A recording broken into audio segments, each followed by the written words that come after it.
Good afternoon, everyone, and welcome to Trolleheim with your host, Rabbi Anibal. Thank you so much, everyone, for tuning in. Welcome. Hello, Thelma Sures. Welcome to the class. Welcome, Jerome. Let me go up here. Welcome, Lori. Welcome, Janet. Welcome, David. Ariel Lee. You have a sore throat. Oy. Okay, soup should be good. Refuah Shleima for you. Who's Brenda is here as well. Janet, did I mention your name? Welcome, everyone. I'm having double espresso, as I've been having lately.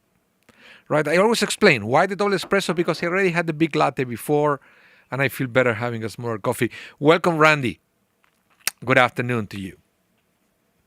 Yeah. Sohoraim Tovim, says Thelma. I like that. Good afternoon. Well, here we are. We are going to study today Parsha Yitro, which, among other things, contains the Ten Commandments. But we won't study the Ten Commandments today. I don't know. I still have this concept that it's a mistake to take the Ten Commandments as something that is more important than other parts of the Torah, right? At least because that's not what it is for us as Jews. We consider that all the commandments are equally important. That's why I usually try not to focus too much on, okay, let's talk about the Ten Commandments, because, the Ten Commandments. Every mitzvah, every commandment is equally important. That's why you will notice that we don't recitate, or we don't read, we don't chant the Ten Commandments every day. You will hope that if the Ten Commandments are such an important thing, right? It will be part of the Siddur, will be part of the prayer book, and we will recite the Ten Commandments every day. The way, like, for example, we recite the Shema every day, or the Song of the Sea, the Shirat Hayam, the song that the Israelites sang after they crossed the Red Sea, every day. But not the Ten Commandments. We read the Ten Commandments only when it's Parshat Yitro, and then we read it again when they are repeated in Deuteronomy, or for Shavuot. Shavuot, we read also the Ten Commandments. So, but other than that, they are not part of the liturgy. Just for that, the rabbi said, so we won't think that this section is more important than any other section of the Torah, because we learn, I would say, equally from every part of the Torah, and every mitzvah is equally important. So I was mentioning before that today I'm looking at my thermometer here. Is 1 degree Celsius here in Winnipeg, and it's going to keep going up to 2 degrees. Wow. You know, if you are in Winnipeg, you understand that this is almost like winter is over, and I think I'm going to open my pool tomorrow. It's great. Finally, after having minus 50, having plus 1, it's like 51 degrees difference. So it feels warm. It's incredible how human body works and the way we perceive temperature based on context. Is very, very, very interesting. So I hear some people who said, Janet, you said you have a storm there.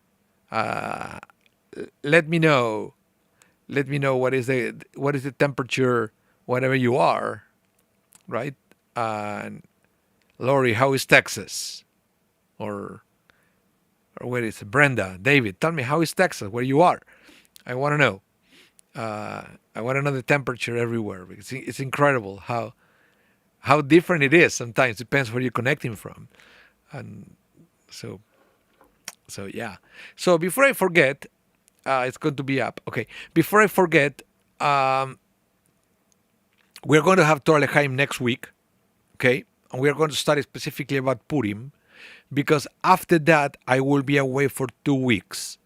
So we are going to miss the class right before Purim. So I usually like to teach Purim before Purim, but it will have to be done next week, next Thursday. Okay, just as a heads up. It's interesting. Oh, okay, David, you are translating from Fahrenheit to Celsius. Wow, 20 degrees, not bad. Tennessee, oh,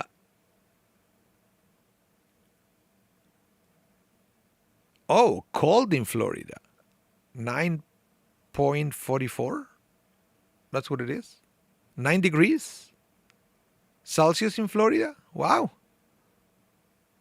wow, interesting. I'm talking because I won't be with you guys for Trollheim at the end of February because I'm going to Florida. So I was hoping to have a little bit of warm weather towards mid February. Let's see how it goes. I never lose my faith that the weather will be nice and I will have a little bit of a rest from the extreme cold here in Manitoba. But February and March, you never know. Here in Winnipeg, could be very cold, and then we have these spikes of temperature that it was really high, and there is a big melt, and then it goes down again, and everything is a skate rink. Because the other thing that is, and I'm being serious now. Okay, welcome Amparo, welcome to the class. I'm being serious here. There is an event that we have here in Winnipeg. That is called the Festival de Voyageur. I'm sorry, I'm butchering the French. I don't speak French, right? It starts on February 13th. The festival. It celebrates, the French Canadian culture here in Manitoba, the Métis culture. And one of the things they do is ice sculptures. They're beautiful, beautiful. Then they're an exhibition, so you can go for a walk and enjoy these beautiful sculptures. There is a competition. It's great, right? So what happened is there had been years here in Manitoba where February is so warm that they cannot do the sculptures. The ice melts right away. I know it's rare, but it did happen. And some other years it's so cold that people cannot go out to enjoy the sculpture because you have to walk for a while, and frostbite is a concern. So you never know what to expect for February, and what is going to happen this February, I don't know, but I will do my best before I go away to go and visit all the sculptures because it's an annual tradition that I have with my family, with my wife, with my son, to go and enjoy this beautiful art. So if you are in Winnipeg, or if you have a chance to see the photos, I would recommend for you to do it. I will type it here. How do you pronounce it? Is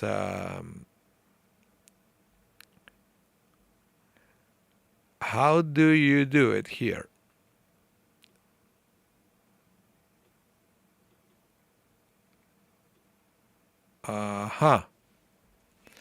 Listen to this, guys. If you want, you have to do this.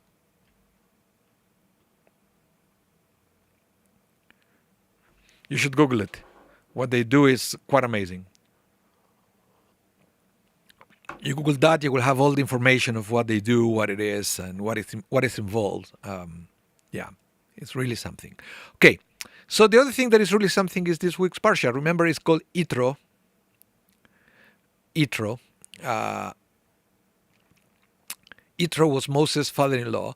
He was also a priest, not a Jewish priest. He was a priest in an area called Midian, that is close to Mount Sinai, actually. Because remember, Moses used to live with Yitro when he was married to Yitro's wife, and Moses used to take all the sheep and the goats to eat to Mount Sinai. That's how Moses discovered the burning bush, remember? And that was on Mount Sinai as well. So, yeah. Yes, Ariel, they have great music too there. Yeah. So, what happened is, now that the Israelites left Egypt, and now that they were approaching Mount Sinai for the revelation of the Ten Commandments, Yitro, who was living next door, came to visit Moses and brought with him Moses' wife and 2 sons. That it looks like Moses left behind to have to be concentrated full time, 24/7, into the liberation of the Israelites.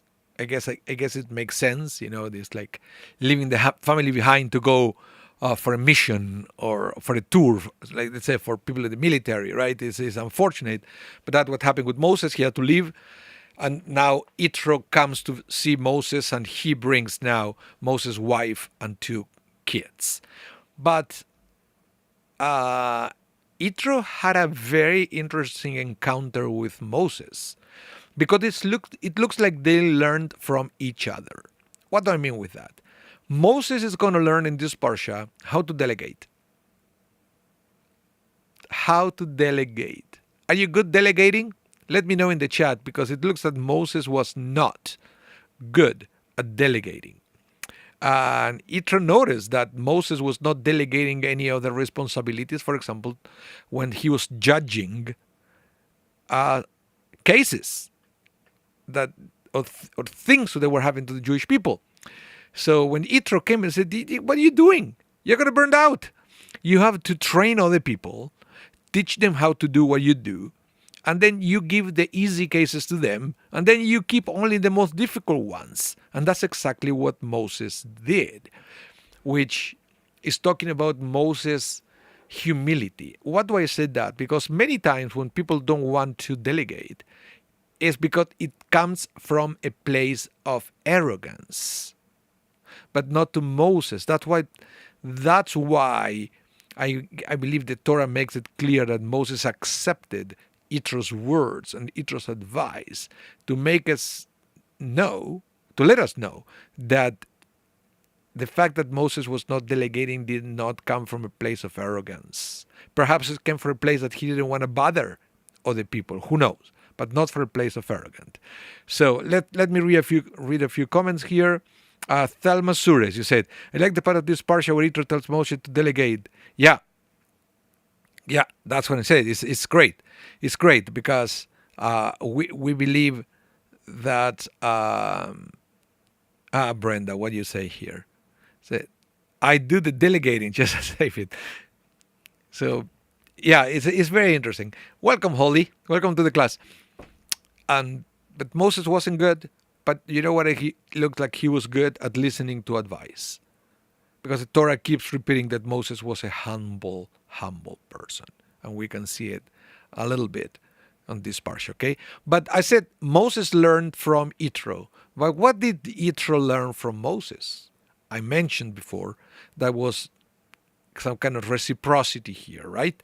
And I want to show you one thing, at least one thing, that the Torah says that Yitro learned after this visit to his son-in-law.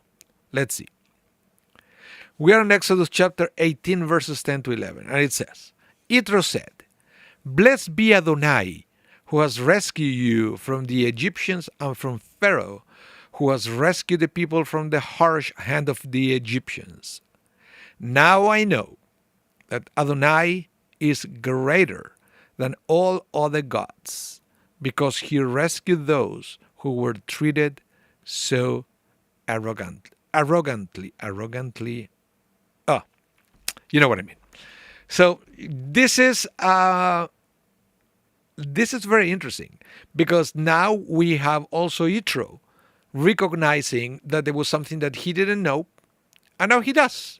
The same way that Moses recognized, well, I didn't know that I could delegate all the things to other people, but now I know. It's very important for somebody to be able to say, I don't know. And not to pretend that you know while you learn. Because I've noticed that trait of character in some people, that they pretend that they know it, but actually you can tell that they're actually learning as they go. Why don't you say, I don't know it? I think it's a more honest opinion, but we are always trying to be perceived as perfect, right? Like we know everything. But that's not it shouldn't have to be that way. We should be able to be humble and to say, I don't know, when we don't know. So here we have Yitro that said that he learned something new. What is that he learned? He learned, right, that Adonai is greater than all other gods.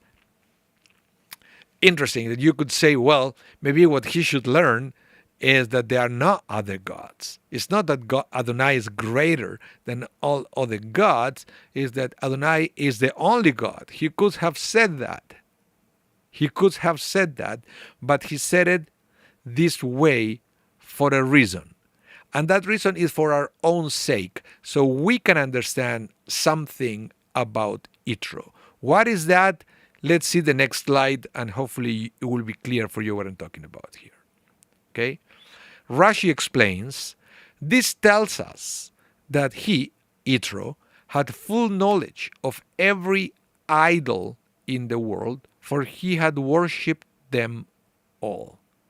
So let's continue. Now the Zohar is going to expand Rashi's words by saying the Torah could not be given to Israel until Yitro, the great and supreme priest of the all pagan world, had confessed his faith in the Holy One, saying, now I know that Adonai is greater than all other gods.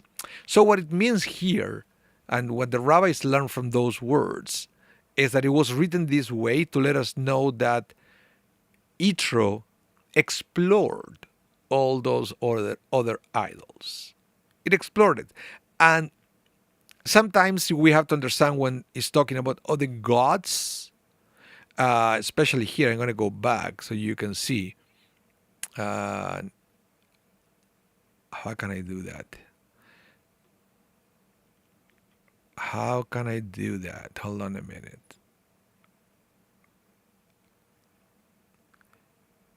Oh, here. I want to know you the Hebrew. The Hebrew is Ki Gadol Adonai Mikol Ha-Elohim. Okay? Because Adonai is greater, Gadol Adonai is greater than, Kol Ha-Elohim, Kol from all the gods. But the word for Elohim could also means powers, from all other powers, not necessarily idols. What do I mean? The Egyptians, for example, used to worship the sun, right? But the sun, we know that the sun has power. Not in the sense of a god, but power in the sense that the sun brings life into this world. It is beneficial for us, for the plants, for many things. It depends from the sun to have specific chemical reactions to live, okay, to survive. Same with the water. The water also has power. We can create electricity in this generation from the water. We drink the water and we are alive. So there are other powers in the universe, okay? There are things. Nature is a powerful thing. And we know that because of lack of understanding of nature, some people actually worship nature. So it's fascinating that the Torah let us know that Yitro explored all that. Not just that, he was invested on it, but he was always curious to try to learn more, until eventually he learned about Adonai. He learned about the one God. So it's not saying that there are other gods and Adonai is more powerful than them. But if I know Adonai is powerful, but Adonai is too complicated, too many mitzvot, too many commandments, so I will worship the other one. Maybe they are not so powerful, but they are good enough. No, it's not talking about that. What it's talking is, to understand every power in the universe, mostly talking about nature, but he understands that Adonai is above all the powers, that all the other powers in the universe come from Adonai. And now he understood that. That yes, there are other things that we think, we perceive, that they are powers, but they are not. They are just manifestations of God. Now, this expression that we have here in Hebrew, I will read it again. He said, Ki gadol Adonai mikol Elohim. We have something very similar that we say every day. Mi hamocha ba Elohim Adonai. Right? Who is like you among the mighty Adonai. We don't say who is like you among the gods, among the mighty, among the other powers. We also have something like that in everyday prayers, the mihamocha, right? So that's why it is. Any comments that we have from the chat? I will take a minute here so I can have a little bit of my coffee, and I always love to read your comments and what you think about the story of Yitro and what he learned during this visit with Moses. Because remember, many of the things that he learned, he probably learned from a conversation with Moses because they didn't have internet back in the day. So this is the way you could learn about what happened. He probably heard that something happened with the Israelites, some messenger came, but he didn't have the details, and now he did. He learned about the plagues and all that. Let me see what you think. And let's continue. Midrash Rabbah will continue with this. Midrash Rabbah will say, there are those who hear and are diminished by it. Okay? While there are those who hear and they are beneficiaries of what they heard. I love that. Forget about Torah for a minute. Forget that this is coming from Midrash Rabbah. I love this phrase in general. They are those who hear and they are diminished by it, while they are those who hear and they are beneficiaries of what they heard.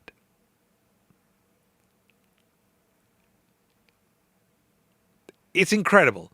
Things that, it could be something that you learn. You can use that knowledge to improve or do the opposite. Right? Depends on who you listen to.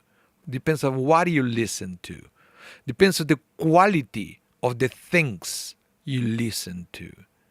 And this is something that sometimes we have to be aware that not every information that comes our way is equal, is equally beneficial. Sometimes believing such things could be could contribute for us to diminish, to be less of what we are today. And in this generation, especially with all the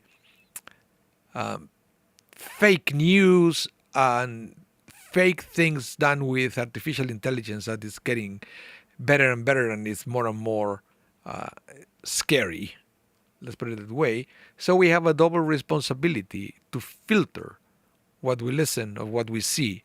Because remember, the way we react to what we see or what we listen, it can change our outcome. It can change our future. So Midrash Rabbah will mention here two examples. One, you can probably guess as Yitro. Yitro heard about God, and it was beneficial for him. He changed based on that experience. The fact that he gave himself the opportunity to learn about God changed his life for the better. Okay? But let's see the other example that the Midrash Rabbah gives here. He's talking about Yehoash, who was a king. Okay? He said, Yehoash heard and was diminished. The nation heard about the splitting of the Red Sea, and rather than glorifying God, they were pained and distraught by the destruction of Egypt. All this, it's incredible because we can connect this to our modern world as well. Okay? In contrast, Yitro heard and benefited. Despite the fact that he was a high priest of idolatry, he abandoned all that he had accomplished in his life and attached himself to Moses, and entered under the wings of the divine presence. He merited to contribute to the portion of judges that is in the Torah. So the idea of training judges was Yitro, and he is credited with that in the Torah. As we find, he delineated to Moses the criteria to choose a qualified judge. Now, this Jehoash, he was a righteous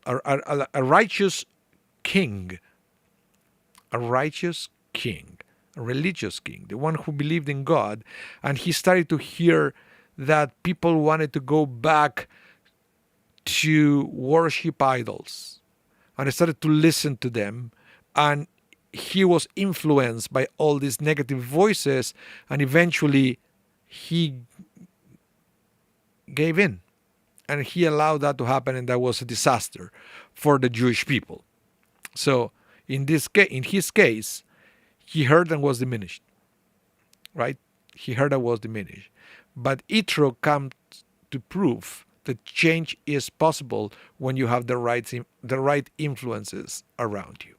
That's why Pirkei Avot will say that one of the most important things that we should try to do is to be surrounded by positive people, because they will somehow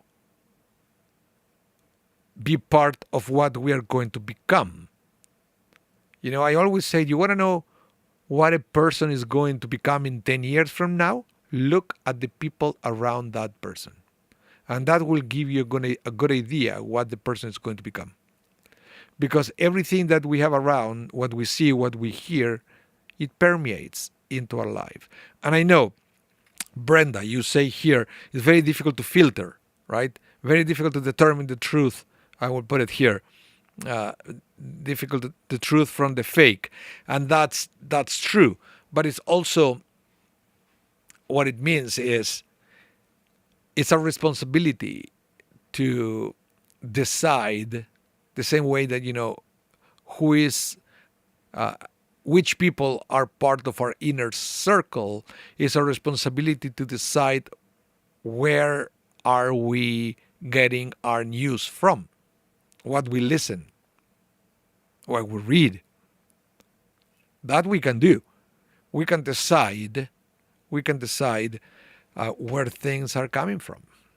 And I don't want to take it to the extreme that you will see, for example, in Orthodox communities, that the rabbis are filtering the information for them first, and the rabbis will decide what they can read, what they cannot read, what they can listen, what they cannot listen, what they can watch, or what they cannot watch. I don't think that that's the solution.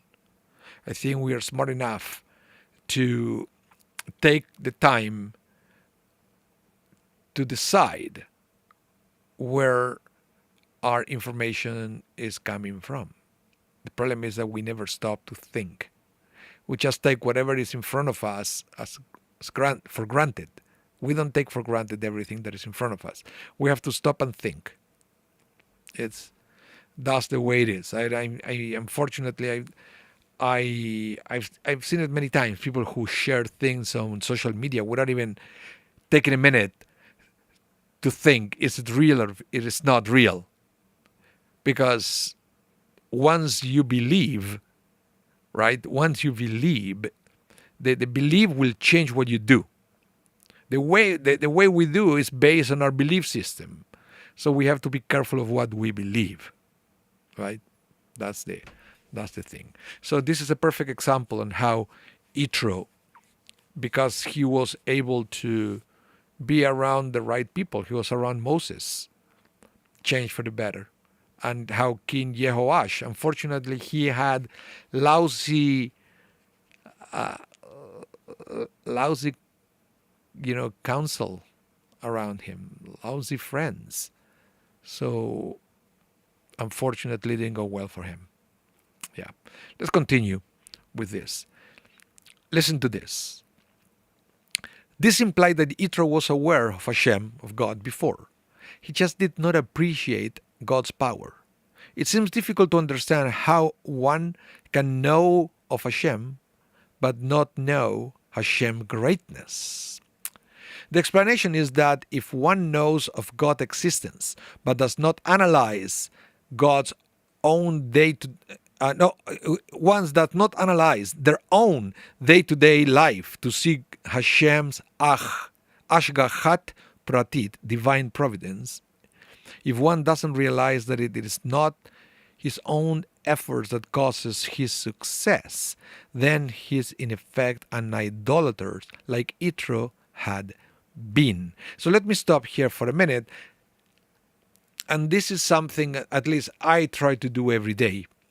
And it's something I learned from Hasidism, which is to stop every day and to try to see God on everything that happens to you. And that starts with the understanding that things don't happen to you, things happen for you. But in order to understand and appreciate that, you have to stop and to recap everything that happened. And when I'm saying everything, I'm talking about everything. And you will be surprised also how much in tune with your own life you're going to be. Understanding better everything that you go through in a single day, and you will have a better understanding of things that you have learned every single day.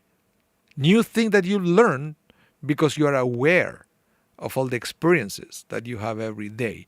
And that starts by trying to find God on every experience you have. It's a beautiful thing once you get used to it. Okay, let me continue here. Now, what was the idolatry of old? It involves trying to draw sustenance or blessing from the forces of the universe.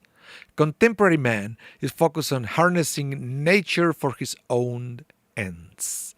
He thinks that success is a function of how many hours one spent at work and doesn't realize that nature is merely God's agent. He is oblivious to the role of God in the world and is no different than the idolaters of the past. Wow. It's sometimes we believe that to be an idolater, you need a statue in front of you and you need to worship it lighting candles and think that's not the way it works. And idolatry is not so much a set of behavior and more of a mentality. So in other words, let's put it the other way around. Monotheism is also not so much a set of behaviors, but it's a mentality. It's a set of beliefs that it will guide everything you do. And that is something that we can achieve by finding God in our lives.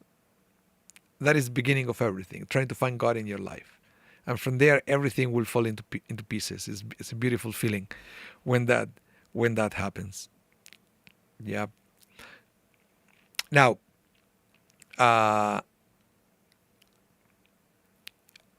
Parsha, listen to this, also very interesting. The Parsha, which contains the giving of the Torah, begins with the word Vayishma. He heard.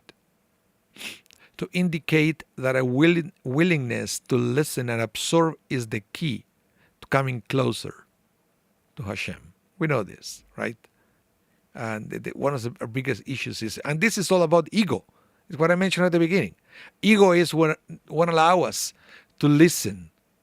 We are so set in our own beliefs that we don't even give an opportunity. Maybe we are wrong. God forbid we are wrong.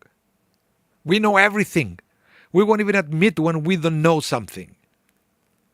So that's why it's not a coincidence that the first word is Vaishma. He heard, he listened, right? To indicate that a willingness to listen and absorb is the key to coming closer to Hashem. Even a simple person and even someone who is distant from Hashem can draw closer when he is ready to listen to and absorb what God is saying. And again, don't try to listen to the voice of God as a human voice, because God talks to us through life. So the more we are in tune or aware of what's happening to us, perhaps the better we can understand the quote-unquote voice of God. Okay? How do I know that this is true? Because a person who studies Torah constantly and performs many mitzvot realizes that he is distant from Hashem. Why then is he considered a meritorious person? Only because he wants to hear what God has to say. It follows then that anyone who wants to hear what God has to say can likewise draw himself closer. But everything starts with the willingness of listening, which also could be understood as the willingness to learn something new that may challenge your past beliefs. When you come to a class, at least that's the way I do it. When I come to a class or a lecture or something, I come with the preconception that I may learn something that goes against what I knew before. And I have to be open to learn something new. And if that makes sense, open and willing to change. That is something very interesting. Brenda, you said, that morning minyan gives me the opportunity to connect and begin the day on a positive note. And that is also very important, Brenda. I will highlight this because not everybody reacts to religious experiences the same way. Let's see if I want to... hold on. I will speed it up here. Maybe I will go back to that later. But I want to share with you, with all of you, this because of what you just said, Brenda. I don't want to run out of time today without exploring this theme here. That is pretty much connected. I will show it again. It's pretty much connected with what you just said. You say here, I find that morning minyan gives me the opportunity to connect and begin the day on a positive note. It is great that you feel something when you connect to the services. So I would like to ask all of you guys at home, have you ever felt something at synagogue? If you can, please share it with me. And if you want to share what is that you felt and when it was. And this is fundamental and is reflected in this week's Parsha.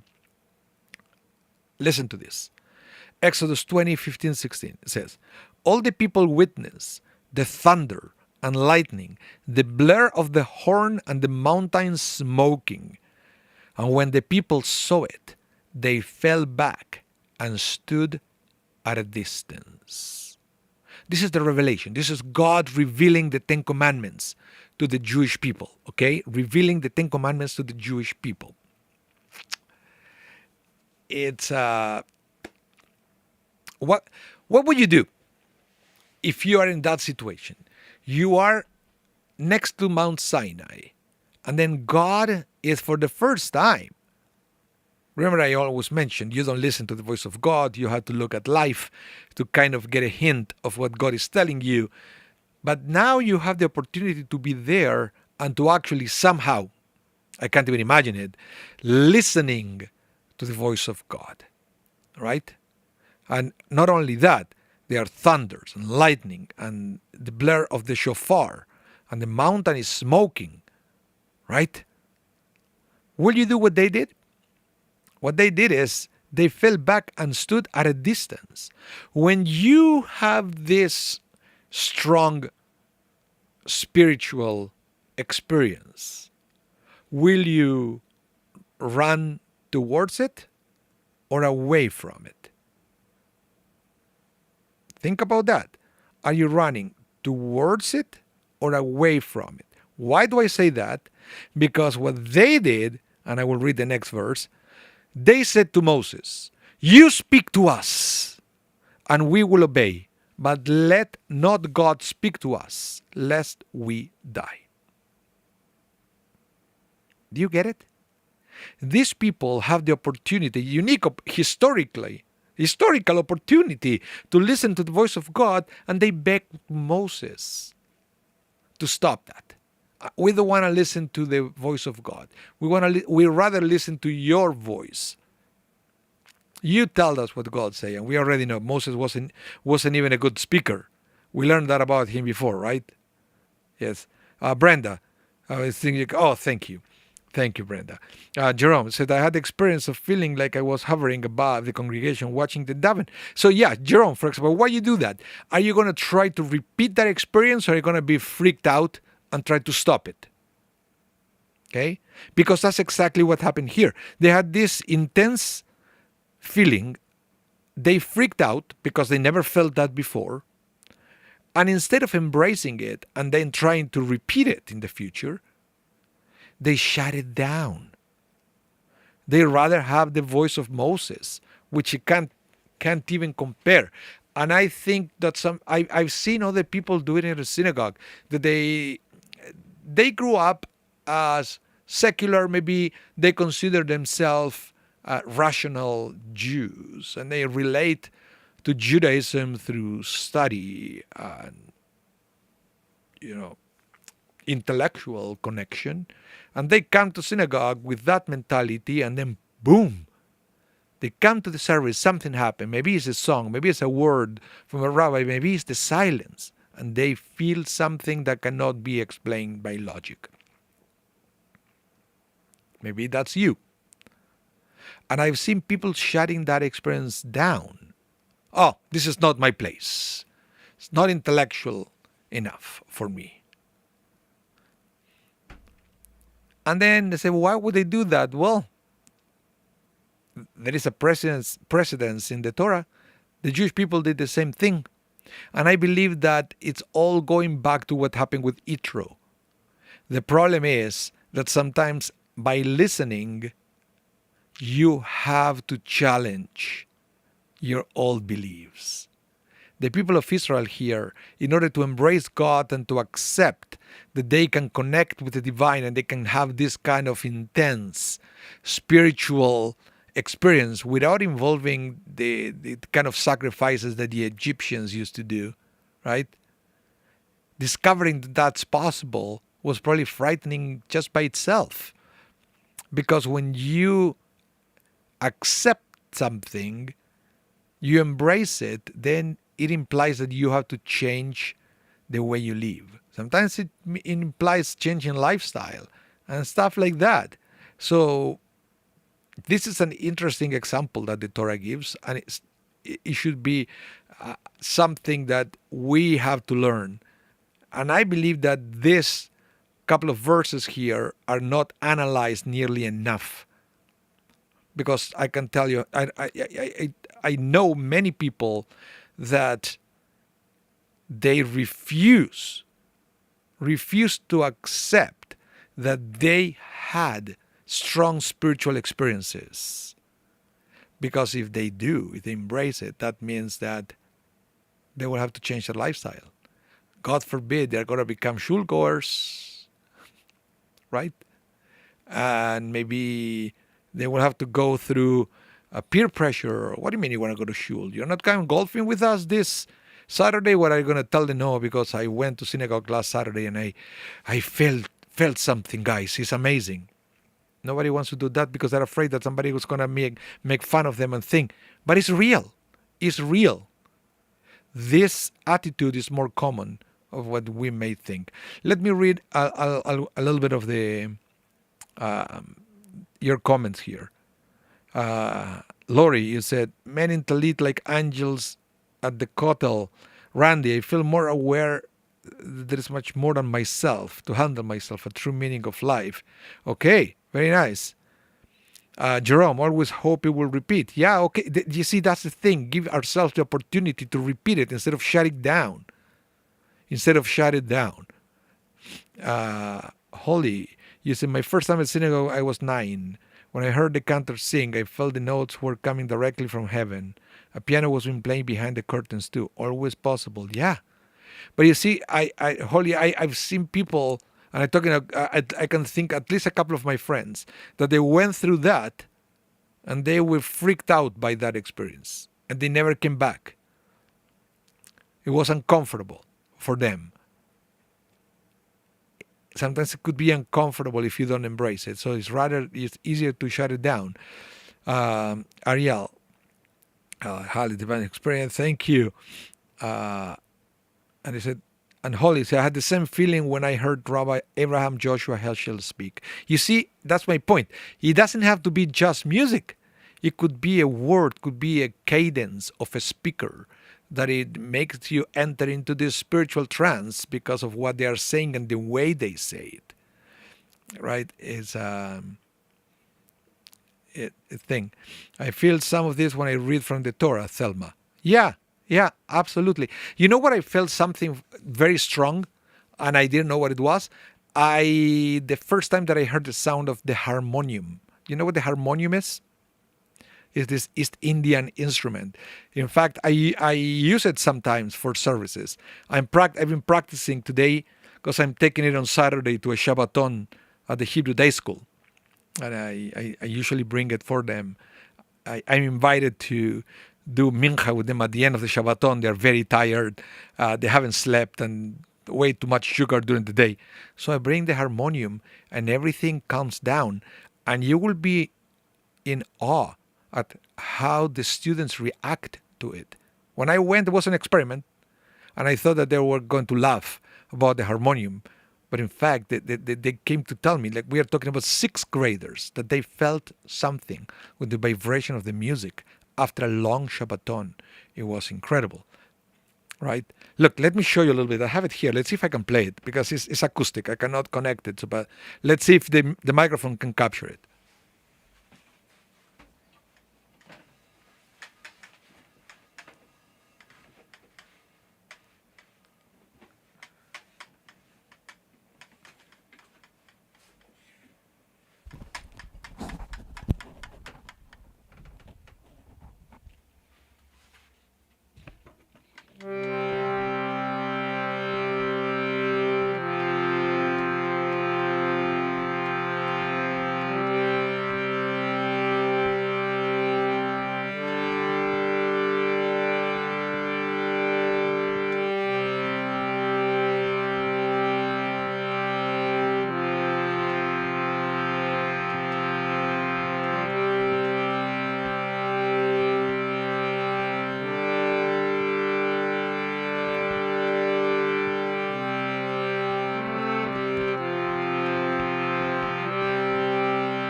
Can you hear it?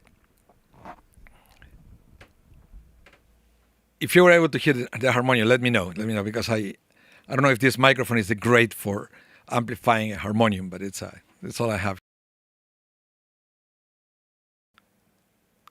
Yeah, can you hear me now? I think it was a little disconnection here. And it's I don't know why.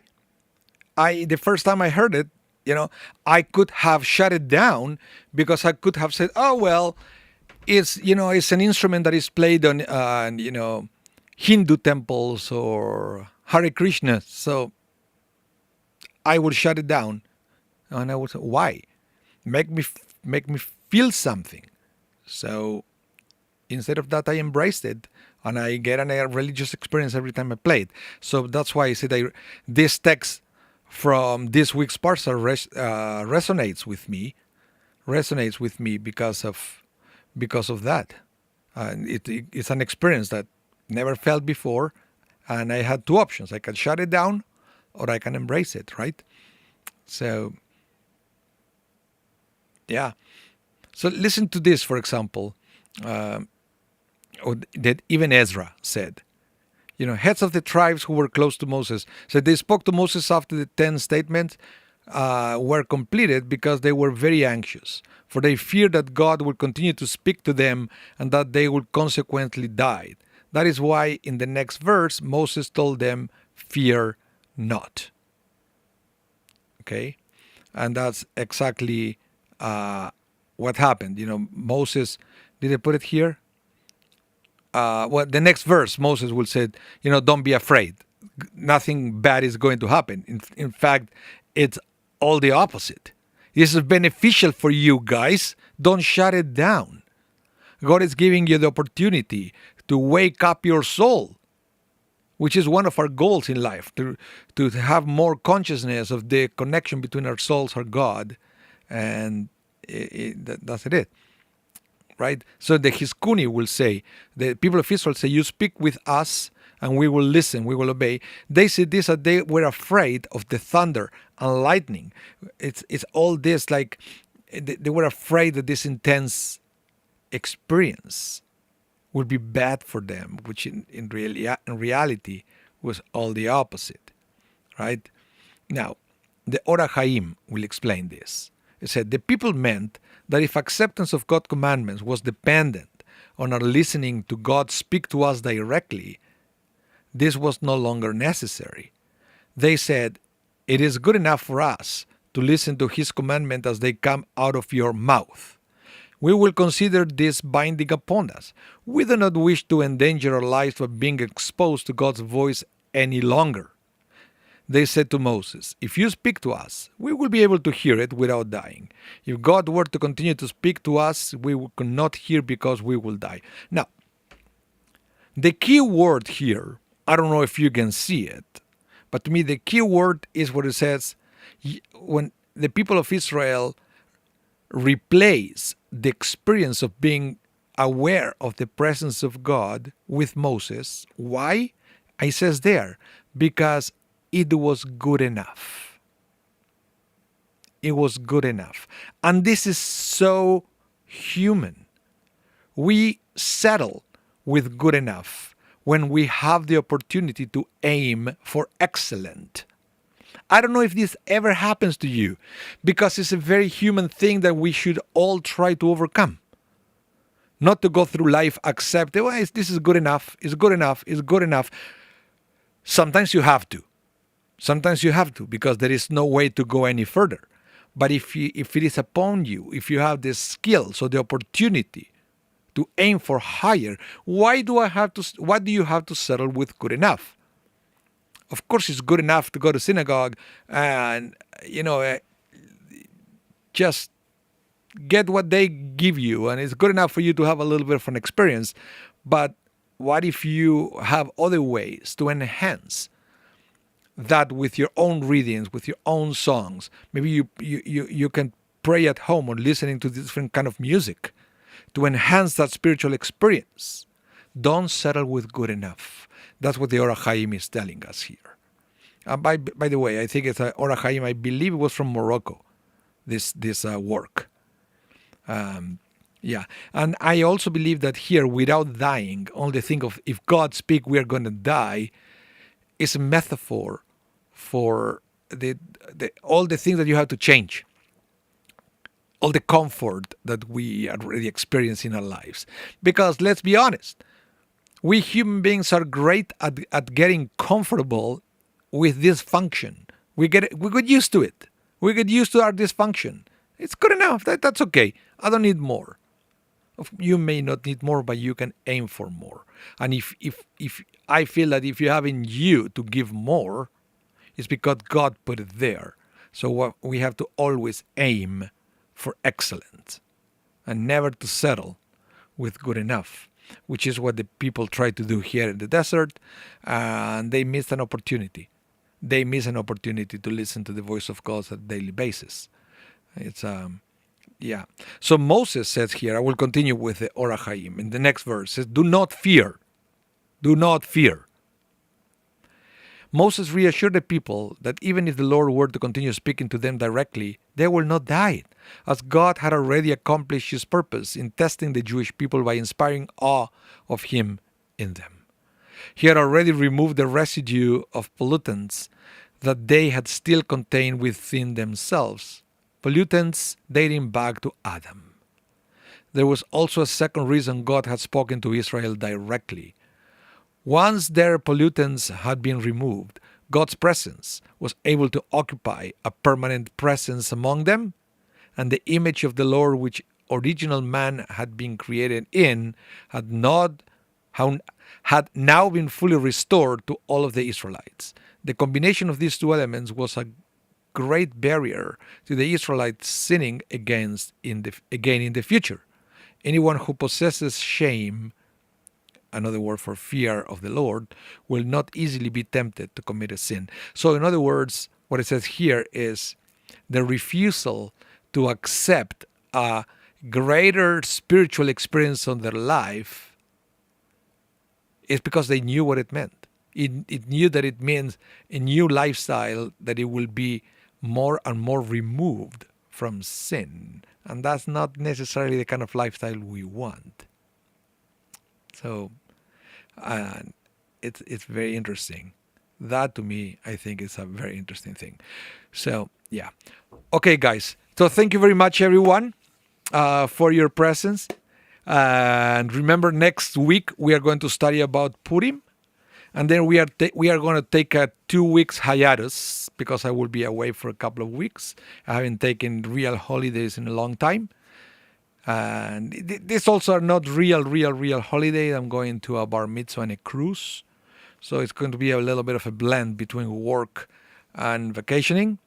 And yeah, but hopefully I will see you again, guys, in March. But remember, next Thursday, yes. And then nothing for 2 weeks and then back in March. Brenda, will you be doing Kabbalat Shabbat tomorrow? Yes, I will be doing Kabbalat Shabbat tomorrow, God willing. Okay? I may even give you a couple of high notes here and there, as I was asked last time. So thank you, everyone, again. Remember, this class is going to be rebroadcasted tonight at 8 p.m. Central. If you missed any of it, you can play it again. Please, remember, give us the thumbs up. And if you are not subscribed to the channel, please hit the subscribe button. This helps us a lot to grow even more and to spread the words of Torah to even more people if you feel that this class is valuable and worth to be shared. Okay? Thank you so much. Have a wonderful rest of your day. Stay safe. Okay? And hope to see you soon. Bye, everyone.